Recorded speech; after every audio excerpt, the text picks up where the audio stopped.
Hello, hello, hello. Welcome to another episode of Beyond the Quo. I am your host, Stacey Luces, and today I'm writing solo. My guest for today it's August, you guys. There's so many family emergencies and client emergencies and travel schedules. So note to self, August is just a tough month for guests. But the thing about August is it's such a month of transitions. And as I was thinking about what topic is hot right now in terms of everybody's kind of feeling it, but nobody knows quite how to put it into words. I was like, it's a season of transitions. And for many of you, we move from one thing to the next. And I want to give you room for breath today with this episode. But I also want to give you some strategies for, instead of just moving along to the next thing, how can we slow down, create some spaces to connect, not only with ourselves, but with each other, and acknowledge kind of some of the big, heavy things happening, right? So I am an executive coach and a business strategist, and I work with CEOs, founders, executives across the country who are in midlife, who are going through their own types of transitions, anything ranging from being in the sandwich generation, which means that we are all navigating this space where we are in our 40s, 50s, sometimes even 60s. Our kids are young adults, so they are in high school or entering college or maybe just graduated. And so still very much financially, emotionally dependent on us. But we are also in that squeeze where our parents are navigating their own journeys. And a lot of times it includes elder care. It includes them having comorbidities, meaning they've got a couple of different issues with their health, whether that's diabetes stacked with high blood pressure. And we are sort of navigating being their pseudo doctors, admin, mental health experts, helping them through their own transitions. And in some cases, dealing with our own version of that in terms of burnout, our own health issues. And so I wanted to really focus today on this topic, this theme of transitions. One of my girlfriends, Sam, and I had dinner earlier this week, and just picked up some food from Fresh Foods and some chicken and a really great couscous salad, I think it was. And Sam said, Stacey, if I looked at your life right now, you know how if you go to Netflix and you are trying to pick what show you want to see, so there's all the tiles laid out, right? And some of them are moving and some of them have a caption. She's like, I feel like if I looked at the Netflix of your life right now, all of the things happening, all of the shows that you are in, all of them would have this theme of transition.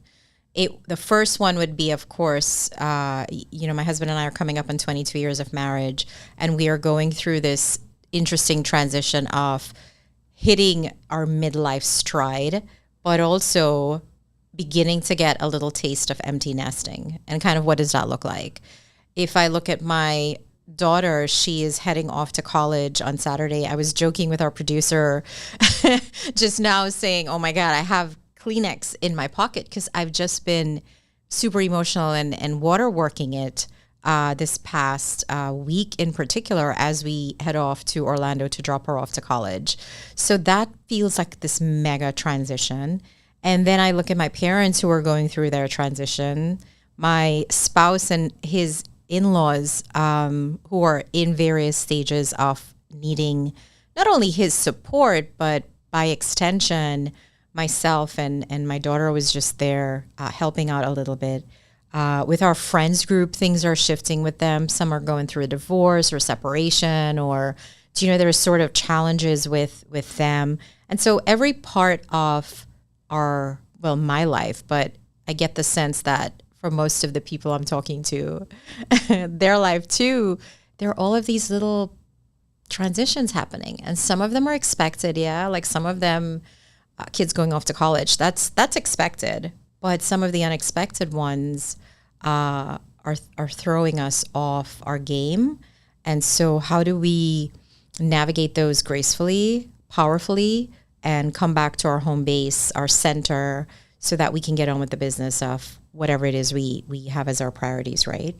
So all that to say that there are some seasons that are going to shake you to your core. A lot of what I just described entail roles I thought I had are shifting. They're not changing. A mom is a mom is a mom, right? But what they need from me, what I have to offer, has to change to suit the role. And that goes the same for businesses too, right? Like when we shift from being an executive to an entrepreneur. I'm wearing my cool shirt today because the thing nobody tells you, I mean, they tell you and I'm like showing the shirt that like people on the podcast can see it, but it says CEO, hustler, business owner, investor, entrepreneur. Nobody put in their tech stack, expert, social media guru, all of those things, right? But really it is, you become a jack of all trades and to some extent a master of, for now, none. And that feels weird if you are coming from being the preeminent expert in whatever field you're in. Another professional season that a lot of people are experiencing is still transitioning out of wanting to do the status quo and stay either in a cubicle, 9-10 hours a day, do that long commute, really trying to redefine what success looks like and grappling with some guilt around that. So we'll talk a little bit about that. And also a transition is maybe the pace that you've been keeping so easily, the pace of life is harder now. Our bodies are changing. Our energy levels are shifting. Not all for the like good, right? It's not like, oh, I'm just so much more energetic. In fact, it's different. Y'all, I don't know about you, but like at 3 p.m., I need like a super solid power nap, right? And so that pace that we kept so sometimes effortlessly is no longer sustainable. And so what happens there? Like what do we shift, right, to make room for that? So like I said, I want to talk to you today, not just as, a best-selling author or a podcaster or somebody that just moonlights into your ears or your life once a week, hopefully, but as a human navigating some of my own deep transitions. And I know that a lot of you are feeling the same way, right? So somewhere in all of that change, if you find yourself asking, who am I at this moment? What resources do I need to bring to the table? And what happens when the roles that I've mastered that have defined me for so long don't actually fit? They don't meet me where I am. Like what happens then? And we have this static in an otherwise used to be clear channel. And this episode really is for anyone standing in the middle of that quiet sort of identity earthquake, if you will, where on the outside it's probably looking really good, but in the inside you're asking 3 questions. What the heck is happening? What's next? That feels unpredictable too. And then can I trust myself to have and find solid footing, to be confident in my decisions and the path forward? And the answer is more than likely yes, right? I like to tell my clients when they are in this pocket that your track record of having succeeded, excelled, done the thing is probably 100%. It may not have been perfect or the way that you wanted it to be, but dang it, you did it, right? You did it, and that's a great track record. That's a great proof that you will also navigate this. So today, we're going to talk about those transitions. We're going to talk about some of the grief that comes with that. And I'm using that word specifically because it really is, when you move from one thing to the next, there is some grief. There is some letting go. But there are techniques, strategies, if you will, tips that we can use to do that, right? So my hope today is to give you 3 powerful strategies to navigate not only personal transitions, but the professional ones that are going to be impacted by, honestly, some of these personal things, right? We are one person. A lot of times we'll show up for meetings and a lot of this stuff is going on in the background, and it's hard to focus. It's hard to keep peak performance. And so this is not just a soft, squishy episode. It really is a power move where you lean into some of these things, these lived experiences that you're compiling, these calluses that you're building. And if you are a high achiever in your most raw season, you could still be legendary and have vulnerability. You really can. So, power move 1, I love this one. Cut the old contracts. What does that even mean? A lot of us have these unspoken contracts with ourselves, with our level of performance. There was never any paper, you didn't sign anything, but it is this unspoken, sometimes written rules that we have around how we perform, how we show up, how we expect others to be not only in our life, but when they show up for certain things, whether it's events or projects, or how we expect our siblings to show up when they're all navigating some of these experiences I just talked about with our parents differently. That's hard. One may be grieving, one may be angry, one may be resentful, one may be completely disconnected. And there are reasons for that. And one of the things we talk about is all of us, I'm one of five kids, the eldest, if you couldn't tell. But we all navigate things differently. We all, some of us are, I'm dive all in.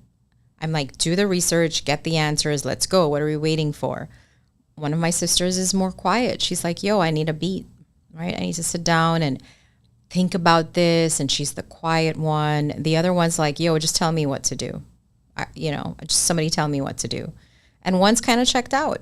And so navigating even some of those roles and these contracts we have even as siblings, it can get complex and sticky, right? So a couple of contracts that you may have that are unspoken, but you are still adhering to, and it's getting in the way of progress in your path forward. If I succeed, I'll be loved, or insert loved with admired or respected or whatever getting success will give you. I'll be secure. I'll be happy, right? That's a contract. And on the flip side of that is if I don't succeed, I'll be the opposite of whatever. I will be unworthy. I will be a dumbass, like whatever. You know what I mean? Like that's a contract. Another one is if I don't complain, I will be whatever. I will be seen as a team player. I will be respected. I will make everybody happy. And complaining has a real negative connotation. But sometimes complaining, and I did a whole episode on boundaries. What some people see as you complaining about the state of affairs or the ask that you're expected to fulfill can really be a boundary violation. And that is something that maybe that's a contract you got to take a look at. A contract I am probably operating under in this season of life with my daughter going off to college, and I got called out on it by a couple good friends, was if I plan enough and keep everything running smoothly, everything will be okay. There will be no bumps. Even saying that out loud, I have to laugh. That is so ass backwards. Because obviously things are going to be a little bit sketch, a little bit out of control, a little bit uncertain. I can't predict what's going to happen when I show up there and all the other mamas are there with their kids, right? They're probably just as nervous as we are. Not only the moms, but the dads and the kids certainly, right? These young adults. And so what are these contracts that we are operating under that help us seek to control the outcome so that we will not feel fear or disappointment? That's the first step, is identifying these contracts. A statistic by Harvard Business Review found that 47% of high performers feel they can't be authentic without risking their reputation. And I found that to be really insightful, because what comes with authenticity is the real you, with the understanding that there are going to be people that are still going to judge how you show up in the world. And so your code switching or identity shifting or doing all of these things that you think is going to make people like you more, respect you more, give you the better promotion, whatever the thing is, don't rock the boat. Half of us, man. Half of us. I want to give you an example. So one of my clients, she's a VP in a huge tech company, and she realized that she had become the fixer in every room. That is so important, identifying the contract. Her contract was, I'm the go-to person for everything. She solved everyone else's problems and honestly was suppressing her own burnout. Her contract, I'm going to be the most useful, practical, go-to person in the room, because if I'm not, then nobody will see my worth and I won't get whatever the promotion is, whatever, right? So that burnout was really front and center in her life. And it manifested in anxiety, depression, issues with sleeping, weight gain, not wanting to go out. So therefore that lack of social engagement and the ability to really just vent with a good friend and get it out of your system. And she internalized everything. That's really your adrenals, and all of these things are running on high alert, right? So what felt hard for her in that moment, in the contract that she had to let go, was letting go of approval. That's what the rub was, right? The fear that success on her own terms might disappoint others. And so what's the trap? Some of us replace one contract with another. For example, and I will own this so hard, going from corporate perfectionism to hustlepreneur and burnout. So the transition sometimes isn't always just about the leaving, but it's about the rewiring and the how do we change and evolve our habits so that we're not just falling back into a different inferno, right? So what's a power move that her and I worked on? One of the things we really honed in on, and she had a hard time with this, as do we all, because sometimes for some of us it's decades we've performed this way, was really understanding her core values and deriving from those core values what were the roles necessary to have integrity with those core values, but also what were the rules that she was going to live by to ensure that she kept to her own new contract. And she also had to identify what she was afraid to lose. And like I mentioned earlier, in this case, it was that fear of approval, right? And then you choose what you get to gain, where there's more freedom, more autonomy, more creativity. So defining a new contract that's going to honor your sense of wholeness, your sense of authenticity is super, super powerful and super important during these times of transitions, right? So that was kind of strategy one, was cut the old contract.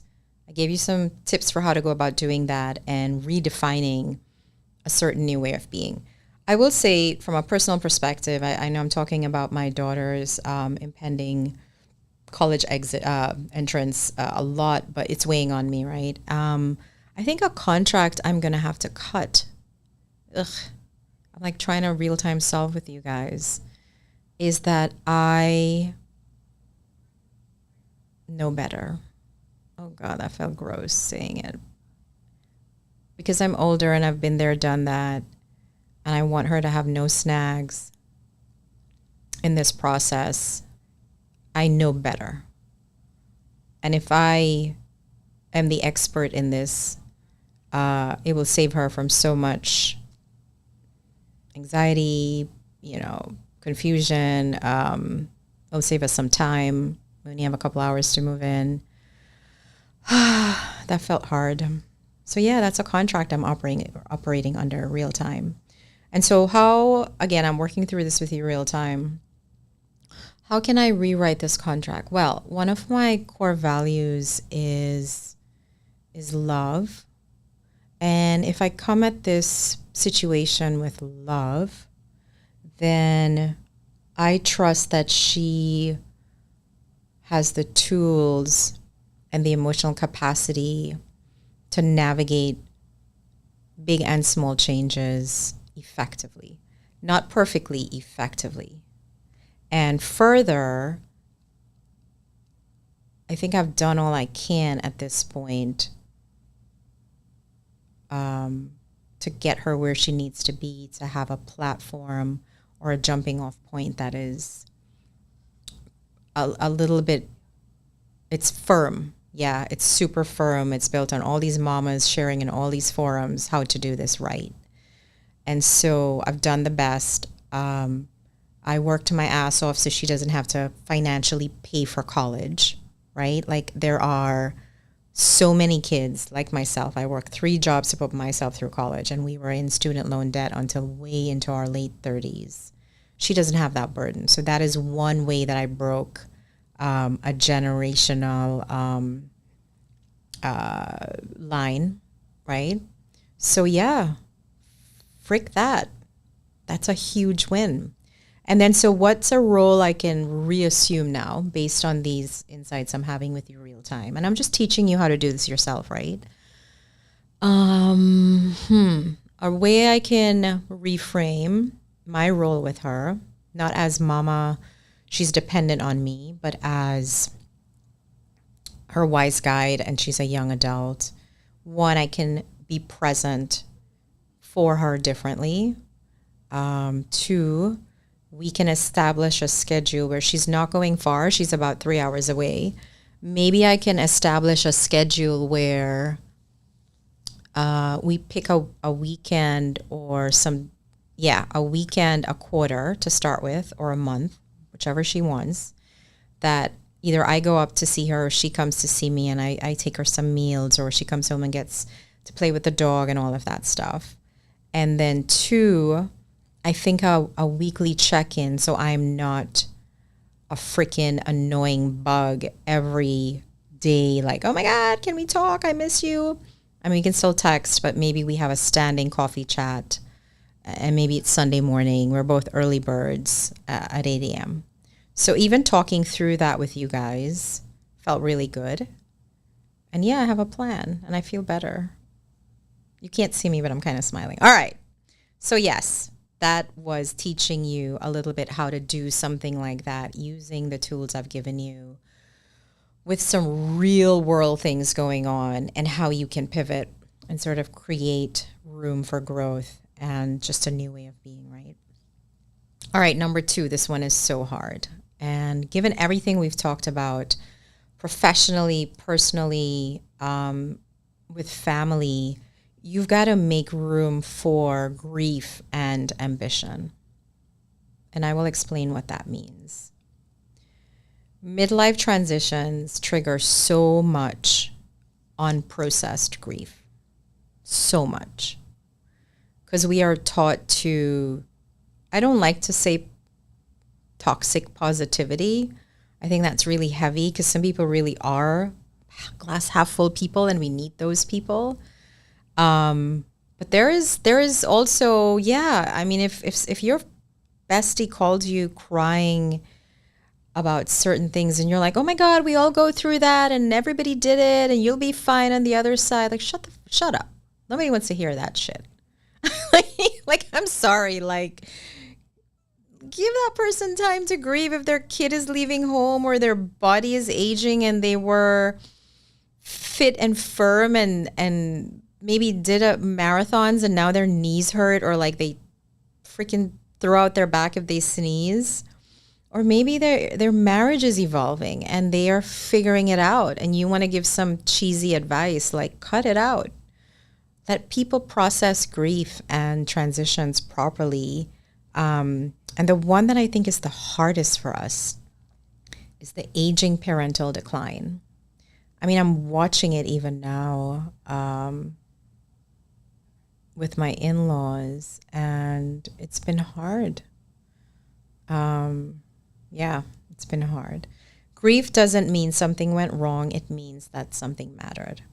So a statistics, I love my stats. According to the Journal of Aging and Mental Health, bro, listen to this. Unresolved grief in midlife is a major predictor of burnout, depression, and chronic illness in folks over 40.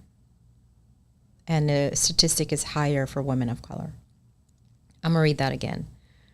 Unresolved grief in midlife is a major predictor of burnout, depression, and chronic illness in people over 40. And the stat is even higher for women of color, or in women in general.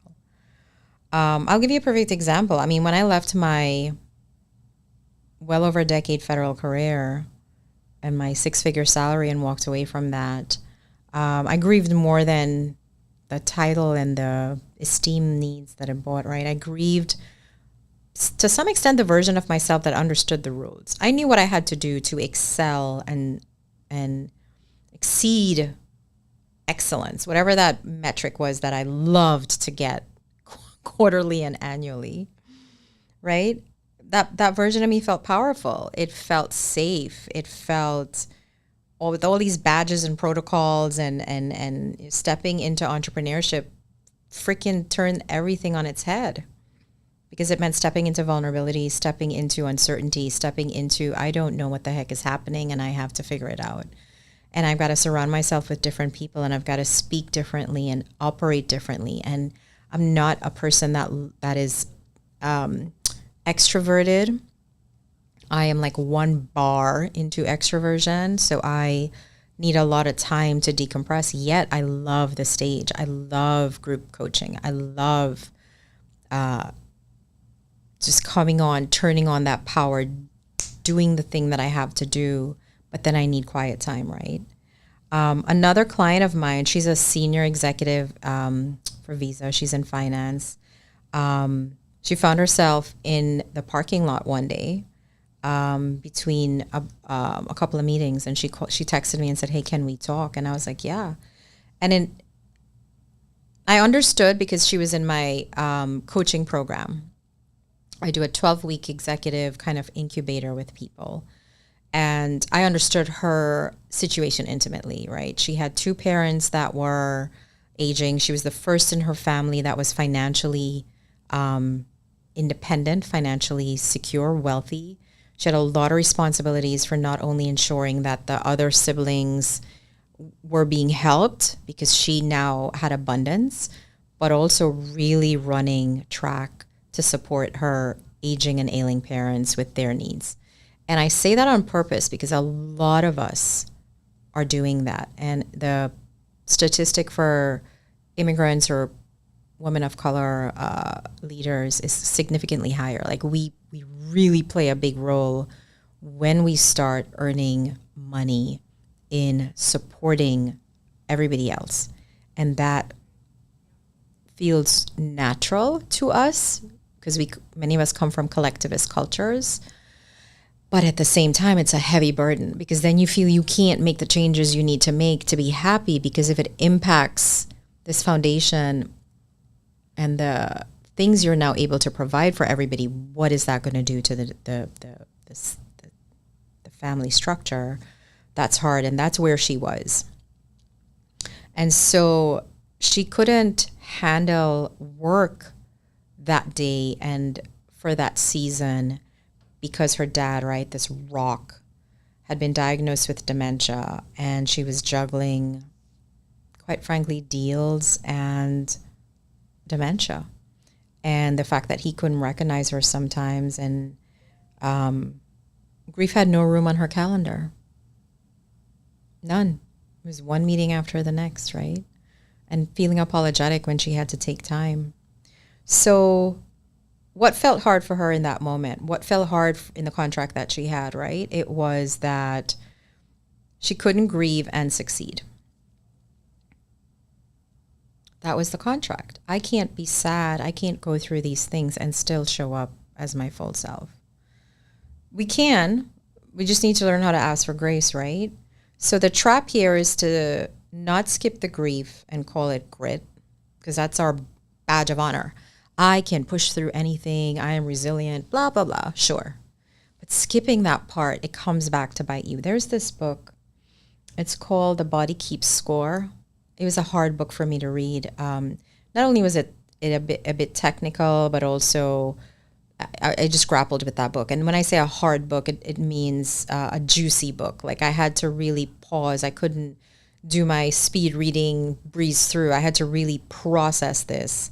And one of the things that book talked about was when we skip grief and call it grit, it creates this emotional leakage, right? This reactivity, detachment, anxiety.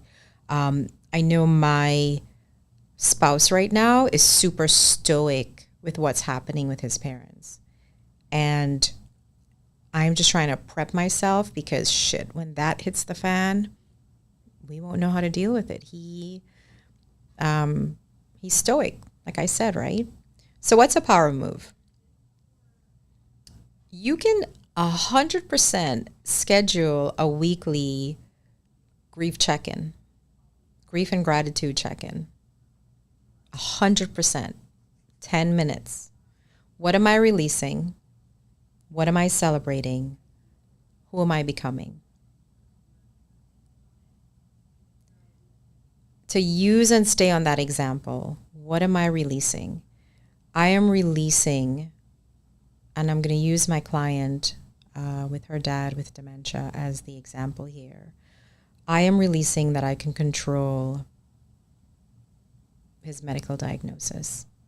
I am releasing that I can control my calendar because there are going to be times when she's called out and has to go support him unexpectedly, and she has to tap out of big, important meetings with international clients. What am I celebrating? She can 100% celebrate that she has the financial wherewithal to ensure that he has the best care possible. She can ensure that she has a nest egg and investments so huge that even if this mega company were to be dumbasses and fire her, she'd get another job so quick. Right? And then who is she becoming? She's becoming in this season a caretaker, a caregiver. But in a year or two from now, the way that things are progressing for her, she may be becoming an adult who has no living parents. So it's a heavy, I don't mean for this to be a heavy episode. Hopefully you're not taking it that way, but definitely this is a way to navigate some of that, right? Like have space for the grief, because we heard about what the consequences of that are, and still be powerful, ambitious, go-getters. But we can't skip that part. So the third strategy is, this is my favorite, this is my jam, this is what I do every day, all day with clients. This is what my book was about. This is what this podcast is about. And this podcast, for those of you that this is your first episode and you're like, what the heck is this? The three things I talk about are redefining success on your own terms, living authentically, and leading courageously. And so this last one is about this leading courageously pillar that challenges you to build and design life your way, and to design it in a way that can hold you through these types of transitions. A perfect example of that is what I did just now. Well, not perfect, but close enough, with using this strategy. I've designed a life where I know how to get out of this little ditch I'm in emotionally with my daughter's move, which is redefining our roles, having strategies for touch points, understanding what has to happen next. So it's one thing to perform at a high level, and it's another thing to kind of design a life that's going to support your whole self. A lot of us have mega strategies, man. We've got a risk matrix, a RACI chart. If you don't know what that is, you can look it up, RACI. We've got the SWOT analysis for business, where we understand if A happens, B is the backup, C is the other backup. But for your life, we don't have those types of plans, right? UCLA says that women with strong female support networks are 3 times more likely to advance in leadership and experience higher life satisfaction. For whatever reason, I went quiet this month. Well, it's only the 4th, 5th, whatever. I would say entire July I was quiet. And my people came to find me. The woman in my circle came for me. They didn't talk to each other. They were just like, "Whoa, I haven't heard from you. You seem quiet, blah, blah, blah." I got a text, "Hey, can we do coffee over the weekend?" Or, "Hey, I had to go back out to work every day. My commute time is between 5 and 6. Can we talk while I'm driving an hour back home?" Another one, like, "Can we do dinner? We don't have to go anywhere fancy. Let's just you grab chicken, I grab whatever, and we're just going to sit in our sweatpants and talk." So you have to understand that the concept of a power circle, an inner circle, is mandatory for the health and longevity, not only of your life, but the success that you want. You need to build a support system that doesn't require you to be on all the time. So I am a big fan of, if I can't find what I need, I go build it. And I alluded to in my episode with Denise Williams, who scaled billion-dollar businesses, that we are co-founding a membership community. And there's going to be more to come on that, but really this is kind of a main ingredient in being and having the powerful success community legacy that you want to have, right? So what's going to feel hard in this moment? Asking for help feels hard. Releasing hyper-independence. What the heck is hyper-independence? It's this notion that you can do all, be all, have it all, and all at the same time. That's such crazy talk. I mean, if somebody just came to you and said that, and you were in your most rational state of mind, you'd be like, hell no, that is just not possible. What's a trap? A trap is surrounding yourself with people who benefit from your burnout. They benefit from you having these old contracts. They benefit from you staying safely into these roles where you are the hyper performer. Doesn't benefit you. We just talked about all of those statistics that tell otherwise. That is fact-based, evidence-based, right? So what are some power moves? I'm going to repeat this till our cow is coming home still, guys? But a way to curate your power circle is to ask, who sees me even when I'm not producing or showing up? And I told you about everybody just kind of came out I shouldn't say everybody, but my top 5-6 people, these are the OGs, right? In my world, like they were like, knock, knock, I can't find you. Who checks on you, not just the highlight reel. I talk so much about the REAL versions of us versus the REEL version. I wrote this post yesterday, and I shared it on LinkedIn, Instagram, and my private Facebook page. So on Instagram, you can find me at Stacey Luces, Luces, and Stacey with an E. And on Instagram, I'm at Stacey.Luces. And it has received I haven't had this many comments in a long time on a post that for me felt really vulnerable. And it was talking about the parental transition that I'm in. But me being a real human, not just having my highlight reel, when I was in the mountains a couple of weeks ago and was like living my best life, speaks to people, strikes a chord in them, creates connection, warmth, camaraderie, right? The humanity of us is allowed to connect. And then who stretches me without competing with me? So my business partner right now, we worked last weekend because we're getting ready to launch in a couple of months. And after we had a couple of meetings on Monday, was it Monday or Tuesday? She called me and she said, we have this code where we said, I have an observation. Can I share it? And the person has the right to be like, yes or no. And I was like, nope, don't want to hear it, because I knew what was coming, but I didn't. And she said, she called me out on point 2. I always share things that I'm going through real time with you, because it, for some reason, strikes the right chord for the right time that we're in. And what I was not doing was respecting the grief part of all of the transitions. And she really just called me out on it to give me grace. And bigger than that, pick up the slack. Well, what I thought was slack, that really wasn't. It was just me putting pressure on myself.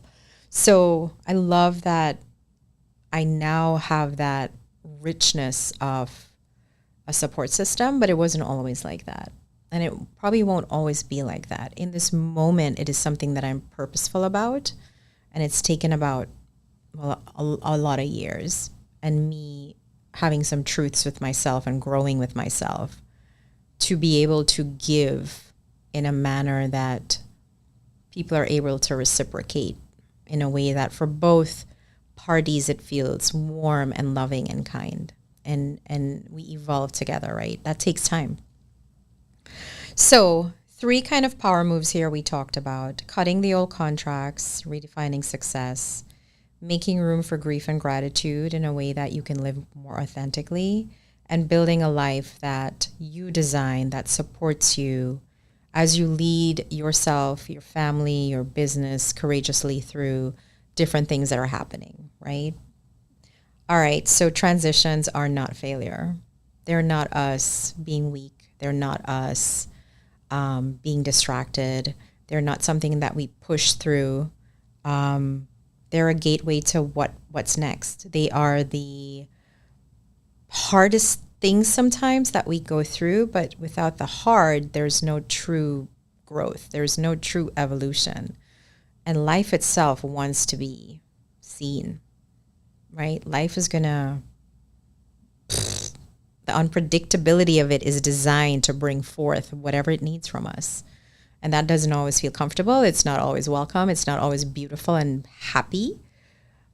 But I guarantee you, and you know this, that on the other side of it, and it may not be, you guys, it may not be next month or next year, it may be 10 freaking years down the road, you look back and you're like, shit, it really served me. And it reinvented facets of me that were necessary to become who I'm meant to be. If you are throwing up your coffee right now, because that was so squishy, I felt it too. I told you I'm just now entering my soft era. So, all right, bear with me. So if you're questioning your career path, redefining motherhood, holding grief for aging parents,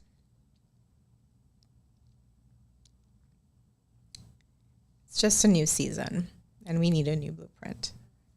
So you've already done the status quo. It's time to go beyond. Thanks for joining me today. If you love this episode and you think someone needs to hear it, like, share, subscribe, and I'll catch you next week. Yes, I'm needing the Kleenex right now. Thank you. Later.